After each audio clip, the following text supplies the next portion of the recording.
দীর্ঘ অপেক্ষার পর কক্সবাজার থেকে ছুটবে সেন্ট মার্টিনগামী জাহাজ এমভি বারোয়াউলিয়া। তাই তো পর্যটকদের চোখে মুখে উচ্ছ্বাস। রোববার সকাল থেকেই ভিড় করেন বিআরডব্লিউটি ঘাটে। সকাল 10টার দিকে 653 জন যাত্রী নিয়ে কক্সবাজার শহরের নুনিয়ারছড়ার বিআরডব্লিউটি ঘাট থেকে যাত্রা শুরু করে জাহাজটি। এর মধ্য দিয়ে 6 ঘন্টায় সেন্ট মার্টিন পৌঁছতে পারবেন যাত্রীরা।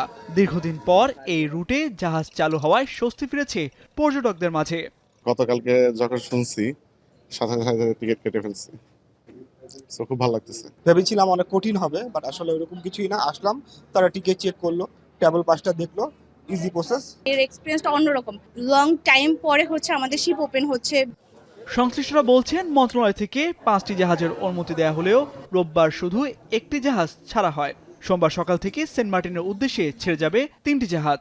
এখানে নাব্যতা সংকটের কারণে আমরা কিন্তু ইনানি জেটিতে চলে গিয়েছি। গত কিছুদিন আগে যে ঘূর্ণিঝড় হয়েছে, ঘূর্ণিঝড়ে কিন্তু ইনানি জেটি খুব বেশি ক্ষতিগ্রস্ত হওয়াতে আমরা এখান থেকে এখন অপারেশন চালু করতে পারছি না। খুব শীঘ্রই আমরা চালু করার পক্ষে আছি। জেলা প্রশাসন বলছে সেন্ট মার্টিন যেতে হলে বাংলাদেশ ট্যুরিজম বোর্ডের তৈরি করা অ্যাপের মাধ্যমে নিবন্ধন করে ট্রাভেল পাস নিতে হবে। জাহাজে পলিথিন ব্যাগ ও একবার ব্যবহারযোগ্য প্লাস্টিকের পণ্য পরিবহন নিষিদ্ধ করা হয়েছে। এ বিষয়ে কমিটি কঠোর থাকবে বলেও জানান জেলা প্রশাসক। পর্যটকদের জন্য তারা যাতে সেন্ট মার্টিনে কোনো রকম প্লাস্টিক ব্যবহার করতে না হয়, সেজন্য আমরা পাটের ব্যাগ তাদেরকে বিনামূল্যে জাহাজে সরবরাহ করব। পর্যটকরা সেন্ট মার্টিনে যাবেন, পর্যটনের যে সম্ভার উপভোগ করবেন এবং পাশাপাশি আমাদের যে অর্থনৈতিক সমৃদ্ধি হবে। প্রতি বছর সাধারণত অক্টোবর থেকে মার্চ পর্যন্ত 6 মাস জাহাজ চলাচলের অনুমতি দেয়া হয়। তবে অক্টোবর পর্যটন মৌসুম শুরু হলেও মিয়ানমারের অস্থিরতার জের সহ নানা প্রশাসনিক জটিলতায় বন্ধ থাকে জাহাজ চলাচল।